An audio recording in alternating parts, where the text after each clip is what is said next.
protestas de octubre, la presencia de mensajes falsos a través de las redes sociales, con la clara consigna de propiciar la desestabilización del país mediante el caos y la violencia, quedó evidenciada la necesidad de fortalecer los mecanismos de comunicación que permitan contrarrestar la desinformación. Para hablar de este y otros temas de coyuntura nos acompaña esta mañana Gabriel Arroba, secretario de Comunicación de la Presidencia de la República. Qué gusto, Gabriel, que nos acompañe. Buenos días y bienvenido. Exactamente, ¿qué fue lo que sucedió durante las protestas con relación a estos mensajes falsos que circularon en las redes sociales y en qué medida estos avivaron ese clima de violencia y de tensión? Bueno, lo que sucedió en esos días fue realmente un reflejo de lo que sucedía en las calles. Era una guerra violenta, pero de información falsa, descontextualizada o mentiras. Básicamente mentiras y temas falsos. Mire, solo para que usted tenga una idea. ¿Cómo no? Nosotros descubrimos que en los días del paro circulaba, por ejemplo, temas como este, WhatsApps como estos. Y aquí estaba el link para descargar, aquí estaba un link para descargar lo que ellos decían eran cosas que la prensa no publicaba. Cuando hicimos un análisis de este tipo de cosas, encontrábamos fotos como estas, que todos saben que es falso ahora, hoy en día, pero en ese momento la gente no sabía.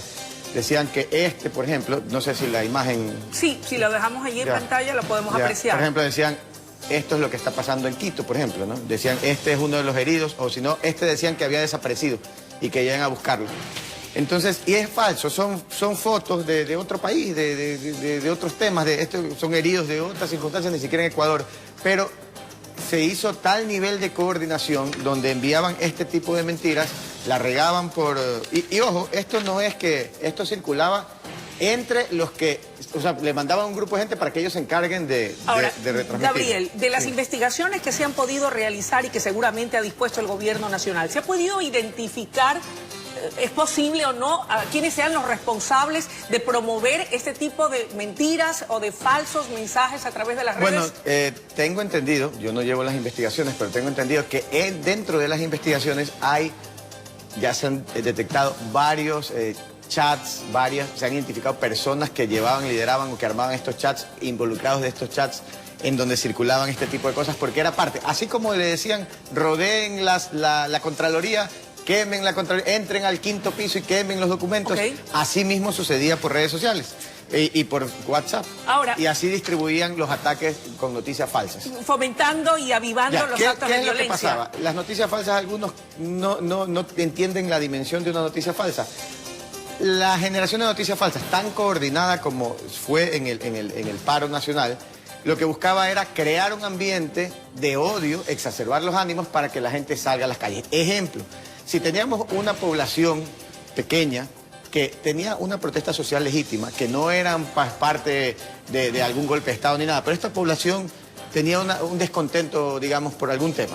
Esa población reunía 2, 3 camionetas y salía a protestar a la ciudad de Quito. Avivados, pues no impulsados, pero iban, tenían una razón. Pero déjenme concluir con esto. Ellos se iban, pero esta gente que lideraba el ataque digital con noticias falsas, identificaba a esa población y con una muy buena tecnología y preparación, enviaba noticias falsas a esa población y le decían, de aquí han muerto 10 hermanos luchadores y se han desaparecido 20 y tenemos 100 heridos de esta población. Esa población se enardecía, reunían más carros y salían a defender a sus hermanos caídos, lo cual era falso. Ahora, el trasfondo de todo esto era, de acuerdo a lo que ustedes han podido determinar, romper el orden constituido, dar un golpe de Estado. ¿Ese era el trasfondo? De los que dirigían esto, sí. Sí, totalmente. Ahora, ¿esos que lo dirigían son actores políticos?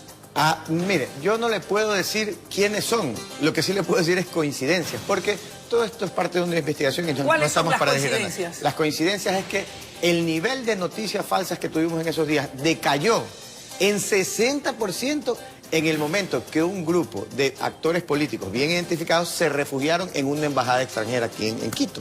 60% decayó. Yo no estoy acusando directamente, pero le estoy diciendo las coincidencias. 60% de disminución de las noticias falsas en el momento que estas personas se refugiaron en una embajada. O sea que al buen entendedor, pocas palabras, bueno, es lo que usted quiere decir. Eso es parte de las investigaciones. Y ellos que no se puede acusar. Y ellos tendrán que descargar ahora, y los otros tendrán que investigar. No obstante, hubo respetables criterios, Gabriel, que señalaron, respetables criterios de algunos sectores importantes de la sociedad, gente seria también, que se permitió opinar y decir que definitivamente tal vez una falta de una buena estrategia de comunicación al momento de socializar las medidas económicas fueron las que dieron pábulo o pie a las protestas que lamentablemente luego degeneraron en actos violentos.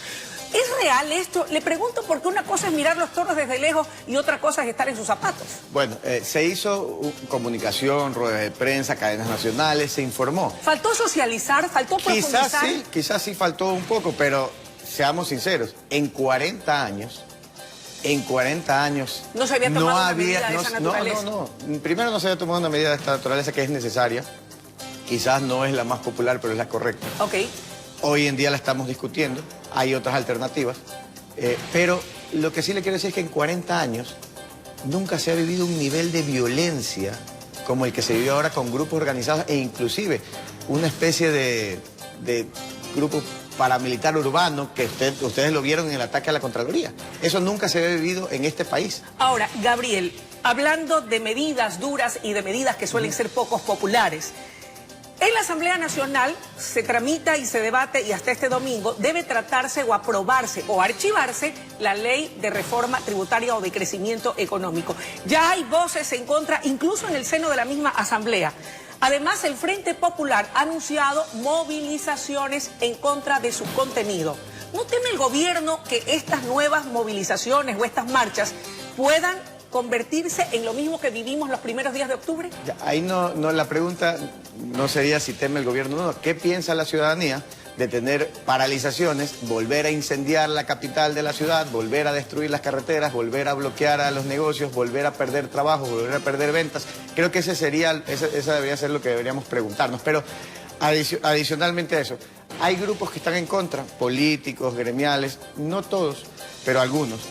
Yo creo que en vez de bloquear, deberíamos debatirlo. ¿Por qué pedir un archivo si se puede debatir? No obstante, y sin embargo, trasciende, y es bueno que usted como secretario de la Comunicación de la Presidencia pueda aclararlo, desvirtuarlo o ratificarlo. Se dice que afines al gobierno, al interior de la Asamblea, precisamente están de alguna u otra manera tratando de dilatar el tema para que finalmente una ley tan importante que, como usted señala, y yo coincido con usted, debe ser más bien debatida por su contenido, sea finalmente, pase por el Ministerio de la Ley. Vuelvo a hacer un cambio en el tema. ¿Cómo no? No es si se quiere o no que pase por el Ministerio de la Ley. Se trata de que la quieren bloquear o archivar cuando se puede debatir, porque hay temas que se pueden cambiar. Yo le doy un ejemplo. Como por ejemplo, mire, ¿cuál es? El primero, ¿cuál es el beneficio de esta ley? Dicen que afecta. Esta ley no tiene ni un solo impuesto a los más pobres. Dígame un impuesto que se le está poniendo a la gente más humilde. Dígame uno. Uno. Bueno, hay numerosos impuestos que dicen un impuesto para los más pobres. No que van a los sectores que más tienen y que son los que deben propender a dar un mayor aporte al erario nacional. Se ha hecho? Y hemos discutido, y eso sí ha sido parte de los diálogos, se ha hablado con grandes empresarios, con gremios y todo, y ellos, muchos de ellos, muchísimos, la gran mayoría, algunos dirigentes a lo mejor no están de acuerdo, pero la gran mayoría de empresarios con los que el gobierno se ha dirigido, las más grandes empresas, están de acuerdo en ser solidarios para poder brindar oportunidades a los que menos tienen. Pero en cambio dicen que no está a la par concatenada los dirigentes sindicales, dirigentes sociales, analistas económicos muy prestigiosos que dicen que el Estado no termina de ajustarse lo suficientemente el cinturón para reducir el gasto corriente. Y yo por otro lado así mismo le podría decir qué dicen esos grandes empresarios que han conversado con nosotros. Están dispuestos a meterse la mano en el bolsillo por generar más oportunidades por los que menos tienen. ¿Y qué está dispuesto a hacer el Estado para reducir el gasto corriente? El Estado, si usted analiza la cantidad de disminución del tamaño del Estado que se ha hecho, sí se lo ha hecho, se sigue haciendo. En el escenario de que esa propuesta de ley sea archivada, ¿tiene el gobierno un plan B? ¿Preparan ya alguna otra propuesta? Bueno, el gobierno tiene distintas alternativas, pero lo que sí le digo es que lo el peor escenario para el Ecuador es que esto se archive. Mire, Okay. aquí, si yo le voy a sacar, por aquí tengo unos datos. Si me permite caramba, rápidamente, mientras usted los encuentra, ¿cómo ha tomado el gobierno nacional y específicamente el presidente de la República la calificación del juicio político a la ministra de Gobierno? Ya, antes de contestarle esa pregunta, sí es importante en la ley de crecimiento económico decirles, se rebaja los aranceles para el sector agrícola, se rebaja aranceles para la importación de capitales, de bienes de capital, de materias primas. Esta ley también permite perdonar intereses y multas a aquellos estudiantes que hicieron un crédito estudiantil y que hoy no lo pueden pagar.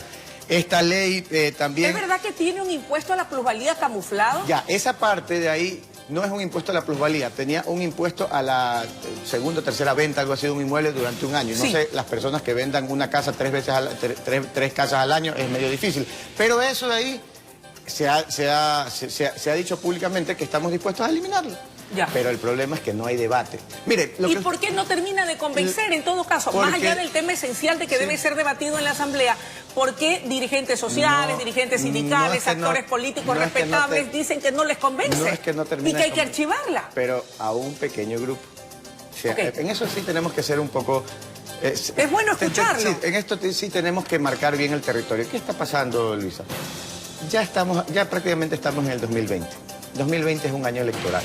Hay demasiado cálculo político. ¿Se buscan réditos electorales? Sí, hay demasiado cálculo político y yo se le digo a la ciudadanía, esta ley no está poniendo impuestos a los que más lo necesitan. Esta ley está eliminando muchos impuestos y aranceles al sector productivo para así poder generar más trabajo. ¿Qué pasa si es archivada? ¿Cuál va a ser el efecto para el país? ¿Tiene previsto un plan B el gobierno nacional? Sí, mire, el efecto para el país sería, no para el gobierno por ese caso, y esto es lo que tienen que pensar todos los actores de la sociedad. Este país acaba de pasar por 10 años muy duros, en donde tuvimos la más grande bonanza petrolera, tuvimos exageradamente cantidad de dinero. No, déjeme concluir con esta idea. Es un país que está tratando de salir. Después de 10 años han pasado casi 3. Pasamos una protesta que le costó varios miles de millones de dólares. Hemos pasado por una protesta. Entonces, yo creo que sí es un llamado a todos los actores de la sociedad, y se los hago a título personal, estoy aquí. Yo creo que es la misma posición del gobierno. No pueden ponerse en posiciones cerradas como negar, a veces por cálculos políticos, porque ya está el 2021. Yo entiendo que todos quieren pues ganar elecciones, pero piensen en el país que vamos a dejar. Nosotros, este gobierno terminará, vendrán elecciones, vendrá otro gobierno. Piensen ustedes qué país le dejamos a la sociedad. Esta es una ley que mal atacada, diría yo, porque todo lo que se ha discutido y todo lo que se ha puesto en polémica se les ha dicho, ok, sentémonos, discutamos, se puede eliminar el tema de los impuestos a las ventas, se puede eliminar. Hay otros temas que se pueden discutir, dar de baja o modificar para mejorar. Es perfectible en todo caso. Totalmente, pero si yo le digo, no estoy de acuerdo con esto, y digo, mejor archivemos y no hagamos nada, en la lógica común, por el sentido común de usted y yo, y de todos los que nos están escuchando, si no se discute, no se debate, Gabriel, ¿a dónde vamos a llegar? Gabriel, el otro tema que le había planteado, ¿cómo ha recibido el gobierno nacional y el presidente de la República la calificación del juicio político a la ministra de Gobierno? ¿La respaldan? ¿Van a tratar de sostenerla, de que no se dé la censura? La ministra Romo hizo un trabajo, como le digo, le tocó frentear la mayor violencia de los últimos 40 años, en el tema político, en el tema social y todo, sin disparar ni una sola bala por parte de la fuerza pública, ni una sola bala. Pero hay 11 muertos, de acuerdo a lo que dice la Defensoría del Pueblo. Bueno, ahí hay una cifra hay unos números que hay que revisar, pero si usted analiza, hay casos lamentables, toda muerte es lamentable. Sin duda. Pero, por ejemplo, tenemos algún caso de un señor que fue atropellado, ahí no había ni policías. Claro. El señor en una protesta, lo cercaron el carro, el señor se asusta, acelera por escaparse y atropella a uno de los manifestantes. Ese señor lamentablemente falleció. La policía ni siquiera estaba ahí. Entonces, hay casos como esos, sí hay fallecidos, lamentablemente, porque más bien yo haría un llamado a aquellos que intentan volver a desestabilizar. Miren estas muertes, atropellados en medio de protestas, y esto no es culpa de la policía ni del gobierno. Esto fue un hecho lamentable, pero que producto de la violencia generada en las calles. Entonces, debemos cerrar la entrevista, Gabriel, y solamente una puntualización final. Las declaraciones que están formulando dirigentes de la CONAIE, el señor Isa y el señor Vargas, ¿en qué medida contribuyen a que se restablezca el diálogo entre el gobierno y la dirigencia indígena, o más bien producen fricciones con el gobierno? No, mire, el gobierno nacional está en todo el territorio nacional llevando bienestar a los ciudadanos ecuatorianos. El presidente lo ha anunciado, estamos ya trabajando y en los próximos días se inaugurarán ya algunas escuelas rurales de las que fueron cerradas. Están planificadas más de 1000 entre lo que queda este año y el próximo año, para que ya los niños y los jóvenes no tengan que caminar 2, 3, 4 kilómetros, la gente, los madres de familia de las zonas rurales no tengan que gastar tanto en transporte.